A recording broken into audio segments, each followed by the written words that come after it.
சமையல். இன்னைக்கு ரொம்ப சத்தான சுவையான ஒரு மார்னிங் பிரேக்ஃபாஸ்ட் தான் ரெடி பண்ண போறேங்க. இதை நான் கோதுமை ரவா வச்சு தான் செய்ய போறேன். கோதுமை ரவாவோட கூடவே நான் சொரக்காய் துருவிட்டு சேர்க்க போறேன். தேவையான அளவுக்கு நறுக்கிட்டு தோல் சீவிட்டு இப்ப துருவிட்டு தான் சேர்க்க போறேங்க. இந்த மார்னிங் பிரேக்ஃபாஸ்ட்ல என்ன ஒரு ஸ்பெஷல் அப்படின்னா நோ ஆயில், ஒரு சொட்டு கூட எண்ணெயே கிடையாதுங்க. அப்புறம் அந்த காயில் இருக்க சத்துக்கள் நமக்கு கிடைக்குது, கோதுமை ரவாவில் இருக்க சத்துக்களும் கிடைக்குது. அப்புறம் நம்ம பாசி பருப்பு சேர்த்து தான் செய்ய போகிறோம். பாசி பருப்பில் இருக்க ப்ரோட்டீனும் நமக்கு கிடைக்குதுங்க. அதனால நிறைய சத்துக்கள் நிறைந்த இந்த மார்னிங் பிரேக்ஃபாஸ்ட்டு இன்னைக்கு நம்ம ரெடி பண்ண போகிறோம். எப்படி செய்யறது பார்க்கலாங்க. இப்போ நான் எல்லாமே ரெடி பண்ணிட்டேங்க. ஒரு பெரிய பவுல் எடுத்துக்கிட்டேன், சொரக்காயும் துருவிக்கிட்டேன். இப்போ இந்த பவுலில் ஊற வச்சுருக்க பாசிப்பருப்பு, இந்த பாசிப்பருப்பை அரை மணி நேரத்துலேருந்து 1 மணி நேரம் எவ்வளோ நேரம் வேணாலும் ஊற வச்சுக்கலாங்க. நல்லா தண்ணியை வடிச்சிட்டு பாசிப்பருப்பை சேர்த்துட்டு 200 கிராம் அளவுக்கு கோதுமை ரவாவும் இதில் சேர்த்துட்டேங்க. கூடவே கொத்தமல்லி இலை கொஞ்சம் தாராளமாகவே சேர்த்து விட்டுக்கலாம். இப்போ நம்ம துருவி வச்சுருக்க சொரக்காய் துருவலை இந்த மாதிரி இந்த கலவையில் சேர்த்துடணுங்க. கொஞ்சமாக சீரகம் சேர்த்துக்கலாம். இதுலேயே தேங்காய் துருவல் இதில் கொஞ்சம் தாராளமாகவே சேர்த்து விட்டுக்கலாங்க. நான் ஒரு 2-3 டேபிள் ஸ்பூன் அளவுக்கு தேங்காய் துருவல் சேர்த்துக்கிட்டேன். பொடியாக நறுக்கின பச்சை மிளகாய், இஞ்சியை துருவியும் எடுத்துக்கலாம், பொடியாக நறுக்கியும் சேர்த்துக்கலாம். தேவைக்கு உப்பு சேர்த்துக்கலாங்க. இதெல்லாம் சேர்த்ததுக்கப்புறமா நல்லா இந்த மாதிரி கரண்டிலேயே மிக்ஸ் பண்ணி விடணுங்க. கை வச்சு மிக்ஸ் பண்ண வேண்டாம். கை வச்சு மிக்ஸ் பண்ணும்போது இந்த கலவை இறுகிரும். அதனால் நம்ம கையிலையே நல்லா பெரட்டி விட்டுட்டு ஒரு 2 டேபிள் ஸ்பூன் அளவுக்கு தண்ணி இதில் தெளித்து விட்டால் போதுங்க. தண்ணி ஜாஸ்தியாக வேண்டாம். தண்ணி ஜாஸ்தியாக சேர்த்தாலும் கலவை இறுக்கம் கொடுத்துரும். அதனால் பொலன்னு இருக்கிறதுக்காக நம்ம கொஞ்சமாக தண்ணி சேர்த்து இந்த மாதிரி ஜென்டிலாக பெரட்டி விட்டுக்கிறோங்க. நம்ம இந்த கலவையை ஊற வைக்க போகிறதில்ல. அதனால் நம்ம ஊற்றுற தண்ணி அந்த கோதுமை ரவாவில் நல்லா சேர்ந்து வர்ற அளவுக்கு ஒரு 2 நிமிஷம் நல்லா பெரட்டி விட்டுட்டு நான் இப்போ இட்லி தட்டில் இதை வைக்க போகிறேங்க. நம்ம துணி போட்டு வச்சுக்கலாம். நான் லேசாக இந்த தட்டில் எண்ணெய் தடவிட்டு இப்போ இட்லி தட்டில் எடுத்து வைக்கிறேன். அதே மாதிரி கையில் தான் நான் எடுத்து வைக்கிறேங்க. கையில் எடுத்து வைக்கும்போது ஒவ்வொரு குழியிலையும் வச்சுட்டு ரொம்ப நம்ம அழுத்தி விடக்கூடாது. லைட்டாக அப்படி ப்ரெஸ் பண்ணி விட்டால் போதுங்க. இதே மாதிரி எல்லா குழியிலையுமே நம்ம கலந்த இந்த கலவையை எடுத்து வச்சாச்சுங்க.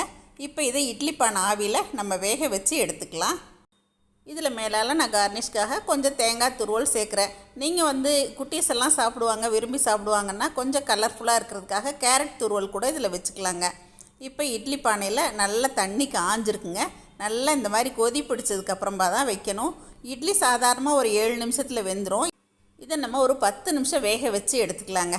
இப்போ ஒரு 10 நிமிஷம் வெந்ததுக்கப்புறம் இப்போ நம்ம ஓப்பன் பண்ணி பார்த்துடலாம். பாருங்கள், இந்த மாதிரி நல்லா வெந்து ஆவி வெளியில் வருது. இப்போ மூடியை ஓப்பன் பண்ணிவிட்டு நம்ம ஒரு ஃபோர்க்கோ இல்லை கம்பியில் குத்தி பார்த்தா ஒட்டாமல் வரும். இப்போ நல்லா வெந்து வந்துருச்சுங்க. நான் எடுத்துட்டேன். சாரி, எனக்கு எடுக்கிற கிளிப்பிங் மிஸ் ஆயிடுச்சுங்க. நல்லாவே எடுக்கிறதுக்கு வந்துச்சு. இதுக்கு எங்கள் வீட்டில் இன்றைக்கி தேங்காய் சட்னி, வரமிளகா, பூண்டெல்லாம் போட்டு தான் அரைச்சிருக்கேன். சட்னி இல்லாமல் சாதாரணமாக சும்மா சாப்பிட்டாலே நல்லாயிருக்கும். இந்த கலவையை நல்லா உதிர்த்து விட்டு தேங்காய் சட்னி வச்சு சாப்பிட்லாங்க. சாதாரணமாக எல்லா கலவையும் ஒட்டுமொத்தமாக உதிர்த்து விட்டு கூட நம்ம பரிமாறிக்கலாம். இல்லை எல்லாருக்கும் ஆளுக்கு ஒன்று வேணும்னா இந்த மாதிரி கூட நம்ம எடுத்துக்கலாங்க. இட்லி பானையிலேருந்து எடுக்கிறதுக்குமே ரொம்ப நல்லா வந்துச்சுங்க. நல்லா சாஃப்டாக பூ போல் வந்துருந்துச்சுங்க. சாப்பிட்றதுக்கும் சுவையாக இருந்துச்சுங்க. பாருங்கள், எவ்வளோ சிம்பிளாக ஈஸியாக பண்ணியாச்சு.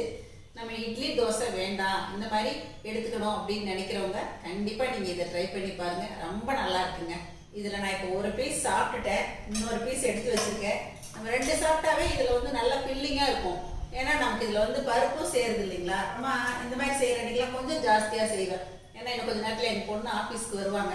அப்புறம் ஆஃபீஸில் எல்லாருக்குமே டீ டைமுக்கு கொஞ்சம் டேஸ்ட்டுக்காக கொடுப்பேன். இந்த மாதிரி வித்தியாசமாக செய்கிறப்போலாம் அவங்களுக்கும் எல்லாருக்குமே கொடுப்பேன். இது சாதாரணமாக புட்டு டைப்பில் தான் இருக்குது. நம்ம உதிர்த்து விட்டு சாப்பிடும்போது காரப்புட்டு மாதிரி தான் இருக்குது. அதனால் நம்ம இதுக்கு கோதுமை ரவா சொரக்காய் புட்டு அப்படின்னு கூட நம்ம பேர் வச்சுக்கலாம். எனிவே ரொம்ப நல்லா இருக்குங்க. இன்றைக்கி நான் செஞ்சு காட்டினேன் இந்த வித்தியாசமான கோதுமை ரவா பருப்பு போட்டு செஞ்ச புட்டு உங்களுக்கும் பிடிச்சிருக்குன்னு நினைக்கிறேங்க. அதுவும் குழந்தைங்களுக்குலாம் ரொம்ப ரொம்ப நல்லதுங்க. இதில் வெஜிடபிள்ஸ் சேருது. சொரக்காய் சாப்பிட மாட்டேன்னு சொல்கிற குழந்தைங்களுக்கு, பருப்பு சாப்பிட மாட்டேன்னு சொல்கிற குழந்தைங்களுக்கு இந்த மாதிரியெல்லாம் நம்ம வித்தியாசமாக செஞ்சு கொடுக்கலாம். கண்டிப்பாக நீங்களும் ட்ரை பண்ணி பாருங்கள்.